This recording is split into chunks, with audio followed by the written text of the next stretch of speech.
Hello, ഇന്നത്തെ craft ഒരു greeting കാർഡാണ്. ഇതിന് വേണ്ടിയിട്ട് ഞാൻ എടുത്തിട്ടുള്ളത് ഒരു A4 പേപ്പറാണ്. അത് 4ആയിട്ട് ഫോൾഡ് ചെയ്തു.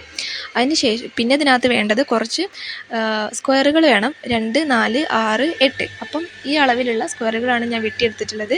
പിന്നെ ഒരു ബോ ചെയ്തിട്ടുണ്ട്, പിന്നെ ഒരു സ്കെച്ച് പെന്നും. അപ്പോൾ ഫ്രണ്ട് പോർഷനിൽ ചെയ്യാൻ വേണ്ടിയിട്ടാണ് ഞാനതിൻ്റെ ഒരു ബോർഡറിൽ മേരി ക്രിസ്മസ് എന്നാണ് എഴുതുന്നത്. 3 ബോർഡറിലാണ് എഴുതിയത്. നാലാമത്തിൽ ഞാൻ ചെറിയ രീതിക്ക് ഒരു ഡിസൈൻ പോലെയാണ് വരച്ചിട്ടുള്ളത്. നിങ്ങൾക്ക് നിങ്ങളെ ക്രിയേറ്റിവിറ്റി എന്താണോ തോന്നുന്നത് അതനുസരിച്ച് എന്തൊരു ബോർഡർ വേണമെങ്കിലും കൊടുക്കാവുന്നതാണ്. പിന്നെ ഞാൻ ചെയ്യാൻ പോകുന്നത് റെഡ് കളർ വെച്ചിട്ട് മൊത്തം ആ ഒരു ബോർഡർ പെൻസിൽ കളർ കൊണ്ട് ചെയ്തു. ഇനി ഇതിൻ്റെ ഉള്ളിൽ ഇത് തുറക്കുന്ന ഉൾവശത്ത് ഒരു കേക്കിൻ്റെ ഡിസൈൻ ചെയ്യാൻ വേണ്ടിയിട്ട് അതിൻ്റെ തുറന്ന് കഴിഞ്ഞിട്ട് അതിൻ്റെ ഓപ്പോസിറ്റ് സൈഡ് എടുക്കുക. ആ ഒരു ഓപ്പോസിറ്റ് സൈഡിലാണ് കേക്കിൻ്റെത് ചെയ്യുന്നത്. അപ്പോൾ ഞാനിവിടെ ചെയ്യാൻ പോകുന്നത് 3 ടയർ കേക്കാണ്. അപ്പോൾ 3 ടയർ കേക്ക് ആയതുകൊണ്ട് കുറച്ച് അധികം ഒന്ന് വെട്ടി കൊടുത്താൽ മതി. ഇപ്പോൾ 2 ടയർ ആണെങ്കിൽ കുറച്ച് വലിപ്പം കുറയ്ക്കുക. എന്നിട്ട് നമുക്ക് ഇഷ്ടപ്പെട്ട ഡിസൈന് അതിന് വരച്ചു കൊടുക്കുക. എന്ത് ഡിസൈൻ വേണമെങ്കിലും വരയ്ക്കുക. ഞാൻ എൻ്റെ ഒരു ക്രിയേറ്റിവിറ്റിക്ക് അനുസരിച്ചിട്ടുള്ള ഒരു കേക്കാണ് വരച്ചിട്ടുള്ളത്. നിങ്ങൾക്ക് ഇതിന് നല്ല രീതിക്ക് ചെയ്യാൻ പറ്റുമെങ്കിൽ അങ്ങനെ ചെയ്യാം. അപ്പം ഞാൻ ചെയ്ത കേക്കിനകത്ത് 3 ടയർസ് കേക്കിൽ ഓരോ ടയറിലും വ്യത്യസ്തമായിട്ടുള്ള കളറാണ് കൊടുത്തത്. നിങ്ങൾക്ക് അതല്ല 3ഉം ഒരേപോലത്തെ തന്നെ വേണമെങ്കിൽ അങ്ങനെ കൊടുക്കാം.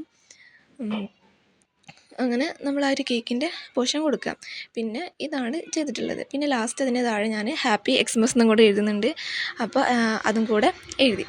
ഇനി ഇതിനകത്ത് ഈ ഒരു കേക്ക് മാത്രമാണല്ലോ ഇപ്പോൾ ഓപ്പൺ ചെയ്യുന്ന വശത്ത്. അപ്പോൾ എന്തെങ്കിലും ഒരു ഡിസൈനൊക്കെ കൊടുക്കാമെന്ന് വിചാരിച്ചിട്ട് ഞാൻ കുറച്ച് ഡെക്കറേഷൻസൊക്കെ ചെയ്യാമെന്ന് വിചാരിച്ചു. അപ്പം പെൻസിൽ കളർ വെച്ചിട്ട് ഞാൻ ചെയ്തിട്ടുള്ളത് കുറച്ച് ബലൂണും പിന്നെ കുറച്ച് സ്റ്റാറും അങ്ങനെ കുറച്ച് ഡെക്കറേഷൻസൊക്കെ ചെയ്യാമെന്ന് അതൊക്കെയാണ് വരച്ചിട്ടുള്ളത്. അപ്പോൾ അത്രയാണ് ഇതിൻ്റെ ഉൾവശത്ത് ഇത്രയൊക്കെയാണ് ചെയ്തിട്ടുള്ളത്. പിന്നെ ലാസ്റ്റായിട്ട് നമ്മൾ ഫസ്റ്റ് കാണിച്ചിട്ടുണ്ടായിരുന്നല്ലോ സ്ക്വയറുകൾ, അത് ഈ ഒരു രീതിക്ക് മടക്കിയെടുത്തിട്ട് ചെറുതെന്നാണ് സ്റ്റാർട്ട് ചെയ്യുന്നത്. ക്രിസ്മസ് ട്രീ ഫ്രണ്ടിൽ ഒരു ക്രിസ്മസ് ട്രീൻ്റെ ഒരു ഇത് വരാൻ വേണ്ടിയിട്ടാണ്. അപ്പം ചെറുതെന്ന് തുടങ്ങിയിട്ട് ഓരോന്ന് അതിൻ്റെ വലിപ്പം അനുസരിച്ച് അങ്ങനെ ഒട്ടിച്ചൊട്ടിച്ച് വരിക, മൊത്തം ഒട്ടിക്കാം. എന്നിട്ട് ഇതുണ്ടാക്കിയെടുക്കാൻ വളരെ സിമ്പിളാണ്. പിന്നെ ഏതൊരാൾക്കും ഈസി ആയിട്ട് ചെയ്യാൻ പറ്റുന്ന ഒരു ഗ്രീറ്റിംഗ് കാർഡ് കൂടിയാണിത്.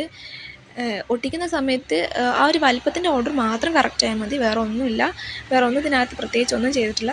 സിമ്പിളായിട്ട് ചെയ്തെടുക്കാൻ പറ്റുന്നൊരു ഒരു ഗ്രീറ്റിംഗ് കാർഡാണ്. അതുമാത്രമല്ല കാണാൻ നല്ല ക്യൂട്ടുമാണ്. പിന്നെ ലാസ്റ്റ് ഞാൻ ഫസ്റ്റ് കാണിച്ചിട്ടുണ്ടായിരുന്നല്ലോ ആ ഒരു ബോ അതിൻ്റെ ഏറ്റവും ടോപ്പ് സൈഡിലും കൂടെ ഒട്ടിച്ച് കൊടുക്കുന്നുണ്ട്. പിന്നെ ഇതാണ് നമ്മുടെ ഇന്നത്തെ ഫൈനൽ ലുക്ക് ഗ്രീറ്റിംഗ് കാർഡിൻ്റെ. നിങ്ങൾക്ക് ഈ ഒരു വർക്ക് ഇഷ്ടമായെങ്കിൽ ലൈക്ക് ചെയ്യുക, ഇഷ്ടപ്പെട്ടില്ലേ ഡിസ്ലൈക്ക് ചെയ്യുക. അപ്പം താങ്ക് യു.